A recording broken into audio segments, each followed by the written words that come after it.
rodar agora e temos uma atração internacional diretamente de Londres. Eu quero aqui chamar Renato Senise. Imperial College. Fala, Renato, muito obrigado pela sua participação. Boa tarde, você está na Panflix. Boa tarde, Zuckerman. Eu que agradeço o convite e digo que me divirto muito com o primeiro bloco do Pânico. Meu sonho é participar do primeiro bloco, tá, Paulinho? Então pode me chamar para o primeiro bloco que eu tô me escalando aqui ao vivo, hein? Se você... Boa, Belete. Você entra a hora que quiser, o Senise. Você manda. Olha, a verdade é que eu acho que a gente evoluiu no jornalismo da Panflix, porque Manhattan Connection não existe mais. E a gente tem um correspondente. Isso parece que a gente está com mais importância. Claro. Você que tem a informação. No momento nós temos Afeganistão, que a gente discutiu muito aqui no programa. Exato. Boris Johnson e Estados Unidos. Parece que existe um entreveiro. Pode trazer a informação, querido. Obrigado. Jornalismo despojado. Existem vários entreveros, né? Inclusive, o ministro do Exterior do Reino Unido, Dominic Raab, está dando explicações nesse momento no parlamento britânico. Ele admitiu que o serviço de inteligência britânico não esperava que o Talibã assumisse o poder em Cabul até o final de 2021. Então, aí um erro de, no mínimo, 4 meses, pouca coisa. E ele admitiu também que não tem registro de visitas de ninguém do Ministério ao Tajiquistão e ao Uzbequistão, que são os países vizinhos ao Afeganistão, e sequer registro de ligação dele para o ministro do Exterior do Afeganistão nos últimos 6 meses. Ou seja, a situação foi praticamente ignorada pelo Ministério do Exterior do Reino Unido, por isso que a gente chega nessa situação de hoje. O primeiro-ministro Boris Johnson, tentando correr atrás do tempo perdido, ele nomeou, eu vou até ler aqui o nome, um representante especial para a transição no Afeganistão, o Sir Simon Gass, que é um das pessoas mais experientes, um dos chefes de investigação mais experientes aqui no Reino Unido, registrou ele, nomeou ele como esse representante especial. Ele está em Doha, no Catar, e se reuniu com o Talibã, com os líderes do Talibã que estavam exilados, né, em Doha, no Catar. Teve algumas reuniões, algumas conversas, são 2 tópicos que estão sendo tratados. Primeiro, o Reino Unido exige que o Talibã apresente uma via de saída segura para as pessoas que ainda estão no Afeganistão. As autoridades do Reino Unido falam em 1.000 pessoas que podem vir para o Reino Unido, mas não conseguiram sair porque o período de resgate já acabou. Então, eles cobram essa saída segura dessas pessoas. E a outra cobrança do Reino Unido é que o Talibã garanta que o Afeganistão não vire uma base para grupos extremistas, para grupos terroristas, que é o que acontecia com a Al-Qaeda, por exemplo, antes do ataque de 2001, nas Torres Gêmeas, em 11 de setembro, nos Estados Unidos. O Al-Qaeda tinha centros de treinamento no Afeganistão. Foi lá que os soldados da Al-Qaeda foram treinados, lá que eles aprenderam a mexer em armas, a pilotar os aviões que acabaram se chocando contra as 2 torres. Então, essas são as exigências do Reino Unido, desse enviado especial no Talibã, mas é difícil a gente imaginar que vai chegar a um consenso. A própria Nações Unidas disse que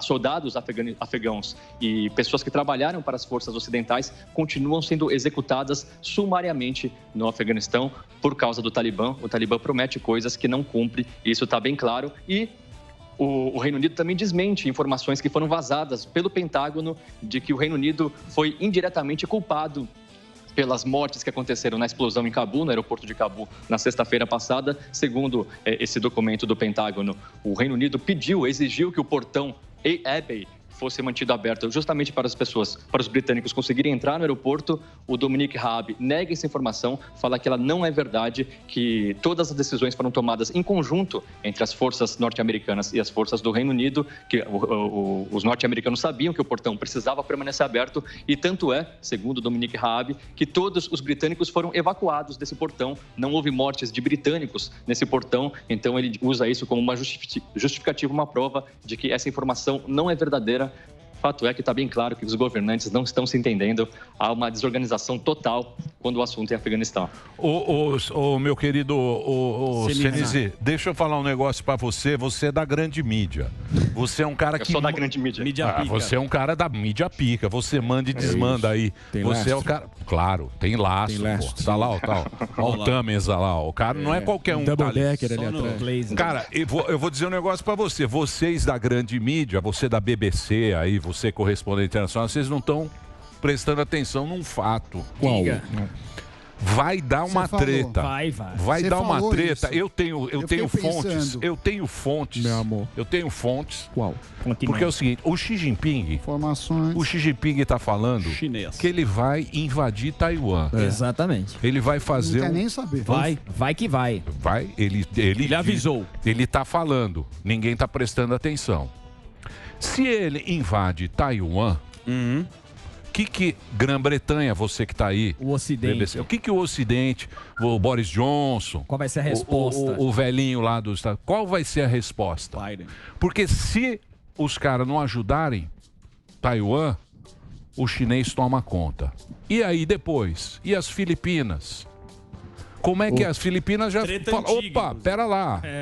O Xi Jinping tá mandando, não é mais. Tá mexendo no tabuleiro. Tá mexendo no tabuleiro.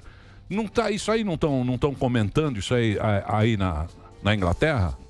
Comenta-se bastante, mas você me perguntou qual vai ser a resposta. Eu acho que a resposta vai ser, no máximo, sanções. Porque quem consegue lutar contra a China nesse momento? É o que tem acontecido faz tempo já, em Hong Kong, no Taiwan.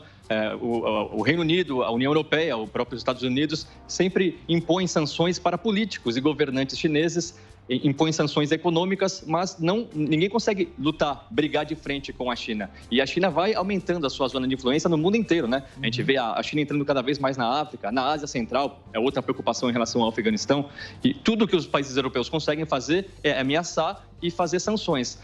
O Boris Johnson, por exemplo, é o típico político que fala, ameaça, mas é difícil ele tomar uma postura energética, uma postura rígida contra o Xi Jinping. Eu não imagino o Reino Unido se envolvendo em uma disputa militar com a China. Os Estados Unidos, muito menos, vem mostrando que os Estados Unidos está fugindo de disputas militares, né? Por isso que saiu do Afeganistão. Então, até por isso que a China vai ganhando cada vez mais espaço no mundo. A Rússia também, né? Sempre querendo aumentar a sua zona de influência. Enquanto isso, os países do Ocidente, o Reino Unido, a Europa, os Estados Unidos, vão diminuindo a sua zona de influência. E isso é perigoso, realmente. Ô, Senise, dentro dessa pergunta do Emílio... como é que é a questão a China está montando um grande império, como você falou. Qual é a resposta da Rússia? A Rússia é aliada da China até um certo ponto. Eu sei que as informações são bem difíceis da Rússia e da China, mas qual é a relação, você que está aí mais próximo, a relação da Rússia com a China nesse momento? A Rússia e a China têm 2 pontos em comum, né? Primeiro, os dois querem aumentar a zona de influência, é isso que vem fazendo nos últimos anos, e os dois são sempre contra as decisões tomadas pelos Estados Unidos e pelos países ocidentais em geral. Então, muitas vezes acabam ficando do mesmo lado, tanto a China quanto a Rússia. Não dá para dizer que são aliados, mas dá para dizer que em uma briga contra os Estados Unidos, os dois vão ser aliados. Em uma briga contra a Europa, os dois vão se juntar. E isso é extremamente perigoso, né? Até você estava brincando com o gasoduto, mas ótima pergunta do Marinho na semana passada é um pouco em relação a isso também. Como é que a Alemanha faz esse gasoduto com a Rússia, sendo que a Rússia está querendo aumentar sua zona de influência, sendo que a Rússia sempre toma decisões contrárias ao que os países europeus pensam, a maneira como os países europeus agem, e como é que você vai se aliar, como é que você vai depender da Rússia. Então, é isso que a Rússia tem tentado fazer, aumentar a sua zona de influência, assim como a China, e tem conseguido, né? E o Biden tem rabo preso com os chineses, todo mundo sabe, a mídia tradicional tentou abafar isso a qualquer custo lá no final da eleição passada. Qual é a mídia tradicional? O conglomerado principal do eixo Nova York-Washington. Ali você diz MSNBC, CNN, ABC e et al. Mas o fato é o seguinte, o Trump, logo depois que ele foi eleito, ele fez uma ligação surpresa para o presidente Tsai Ing-wen, de Taiwan, que foi uma espécie de afronta para a China. Então, ele, além disso, enviou mais 7 bilhões em armas para Taiwan. Não só isso, ele retomou várias operações marinhas ali no Mar do Sul da China para mostrar que tem contenção, que ele não ia aceitar esse aventurismo militar. Porra, os caras perderam pros Talibã, pô. Os Talibã! Os Talibã, o Trump. Não, pera lá. Culpa do Trump também, sim, senhor. Não. Quem começou foi o Trump. O acordo que ele prometeu era para maio, com diversas garantias de segurança. Agora vai jogar nas costas do Biden. Não, vai jogar nas minhas costas. Vem não. O Trump começou com o Trump. Ele ensaiou e o Biden só cagou no pau e péssima execução. Ele que negociou. Mas o fato desculpa. Está bem politiquinho. Está bem politiquinho. É inegável que o Trump tinha uma retórica muito mais de confronto incisiva contra a China. Isso é desde a Huawei, TikTok, o Mar do Sul da China, e o comércio nem também, se fala.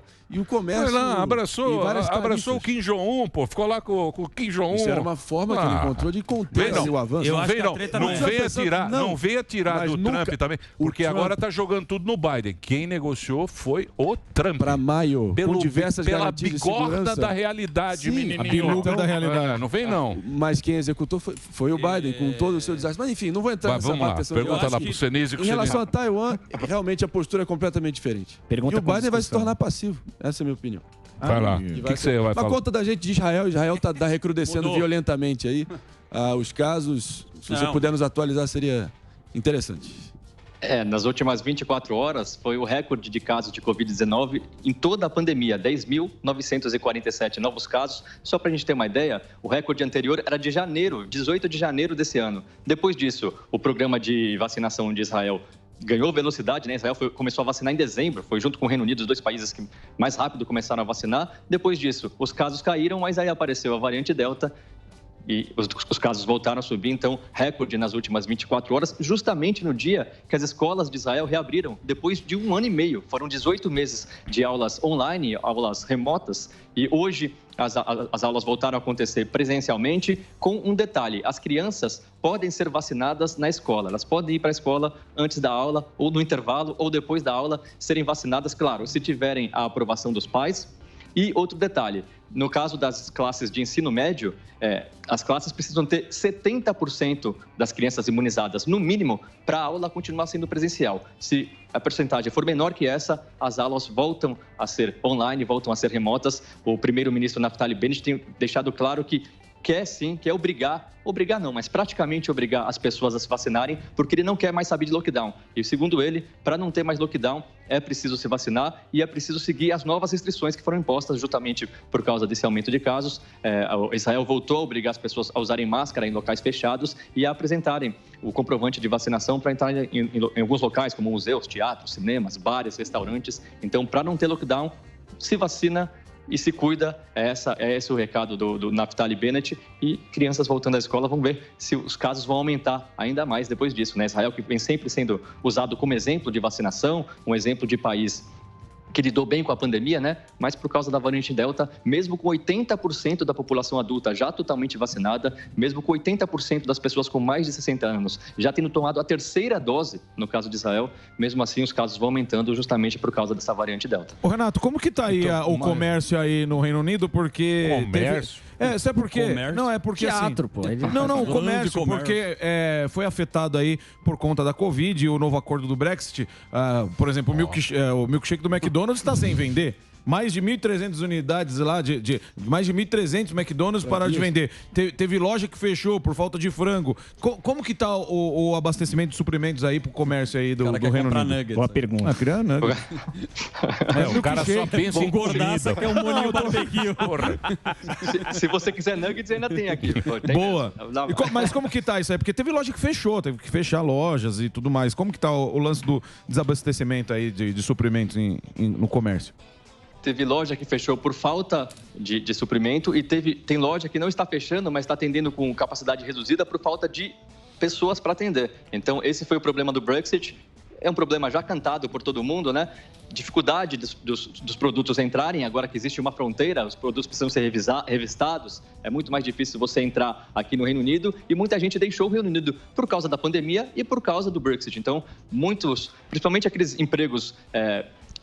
as pessoas no Brasil chamam de subemprego, eu nunca vou chamar assim. Aqui no Reino Unido, esses empregos dão bom dinheiro, são importantes para girar a economia. Então, atendentes de bar, de pub, de restaurante, pessoas que trabalham em lojas. Então, tem muita empresa que não está conseguindo encontrar esses funcionários porque não tem mais.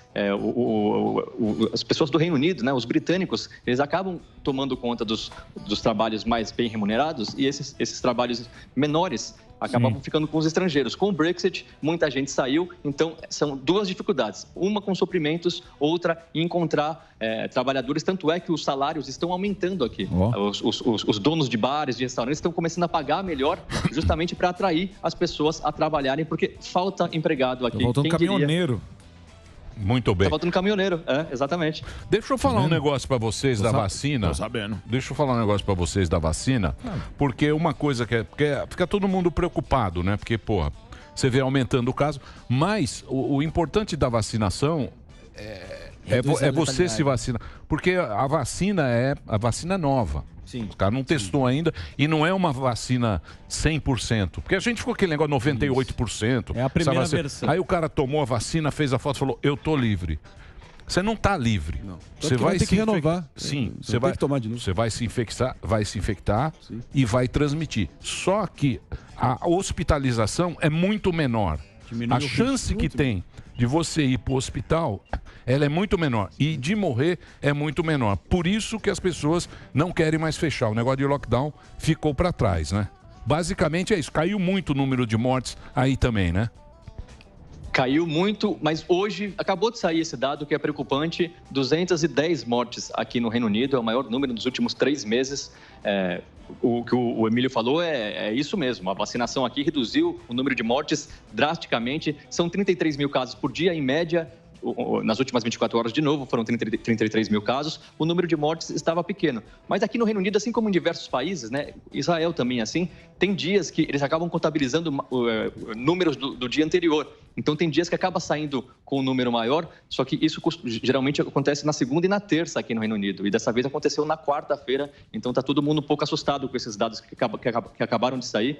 Mas, como o Emílio disse, a redução do número de mortes foi drástica, tanto é que tudo continua aberto aqui no Reino Unido. A gente falou de Israel, aumento do número de casos, mas tudo continua aberto em Israel também. Agora só precisam usar máscara, que é o mínimo que se pode pedir, justamente por causa das vacinas. E agora existe a preocupação, até por isso que a OMS continua contradizendo os países que estão adotando, né, a tática de aplicar a terceira dose da vacina. A OMS vem falando desde o início, antes de aplicar a terceira dose, vamos doar as vacinas para países pobres, para a população receber as 2 doses e, com isso, menos variantes surgirem, né? A variante Mu acabou de surgir, foi considerada já variante de interesse pela OMS no último relatório que saiu ontem, porque realmente vem crescendo o número de casos. Saiu da Colômbia, foi identificada na Colômbia, agora já chegou na Europa. Esse último relatório apontou que países europeus têm focos dessa nova variante Mu, assim como a África do Sul. Segundo a OMS, é uma variante que apresenta diversas mutações,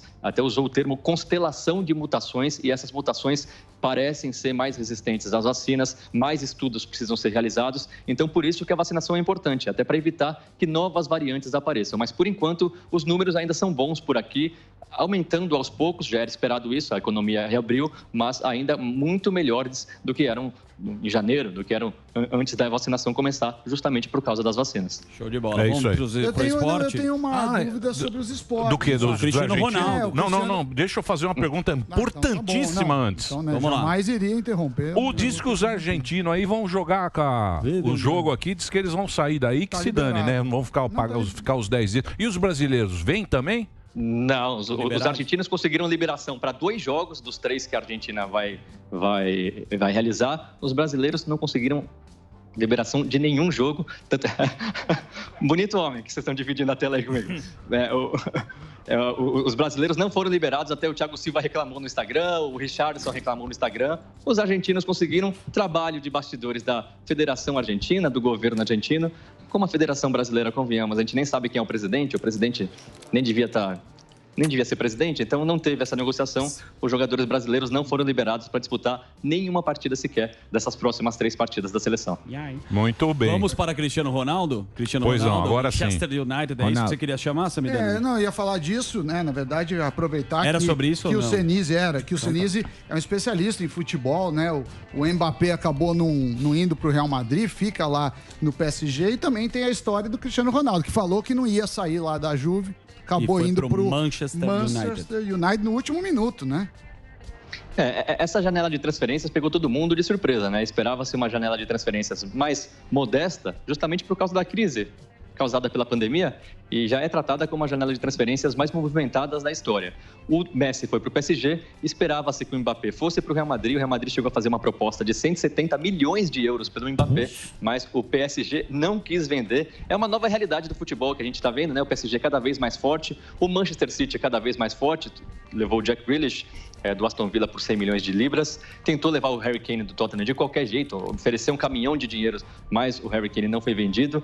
E, por exemplo, o Barcelona, que é um time tradicionalíssimo, tendo que vender porque precisa de dinheiro. Então saiu o Messi, saiu muita gente do Barcelona, contrataram o Luke de Jong, um atacante promissor, mas nada demais. Então, o Barcelona, por exemplo, hoje não é considerado favorito por ninguém aqui para ganhar a Champions League. Então, e teve o Cristiano Ronaldo, né? O Cristiano Ronaldo parecia que estava tudo certo, que ele iria para o Manchester City. Inclusive, torcedores do Manchester United já estavam queimando a camisa do Cristiano Ronaldo, ídolo do Manchester United, né? Foi lá que ele explodiu para o futebol mundial. E aí, na última hora, em cerca de 2 horas, 3 horas, o que era certo do Manchester City virou o anúncio oficial do Cristiano Ronaldo no Manchester United. O Pep Guardiola deu uma entrevista já dando sinais de que a situação não era boa, que o City talvez não conseguisse levar o Cristiano Ronaldo. Horas depois, Cristiano Ronaldo no Manchester United de volta, agora com 36 anos, né? O Manchester United montando também uma seleção, né? Com Cristiano Ronaldo, com Jadon Sancho, pagou uma bala pelo Jadon Sancho do Borussia Dortmund, Pogba, o Varane, zagueiro que veio do Real Madrid. Então, a Premier League está fortíssima realmente. O Chelsea, que trouxe o Lukaku, foi uma janela de transferências com muitas transferências importantes. Os principais jogadores do mundo se movimentando. Acho que só o Messi e o Mbappé o Neymar e o Mbappé que acabaram continuando no PSG, porque o PSG é muito rico. O resto, os principais jogadores do mundo, todos se movimentando e muitos vindo para a Inglaterra, muitos vindo para a Premier League, que realmente tem se mostrado o campeonato mais forte aqui da Europa. Mas é feio o futebol inglês, hein? Pelo amor de Deus. Já foi. Saudades do Michael Owen. O quê? Michael Owen, o clássico. Owen, Corria sim. pra cacete. Muito bem.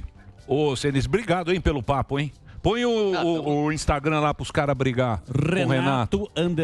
_Senise. É Renato _Senise, que é um Instagram que ele mostra lá os pubs. Isso, ele é maratonista, ele é baixista e jornalista. Você vai acompanhar a rede social dele. E você faz maratona, ô, Renato?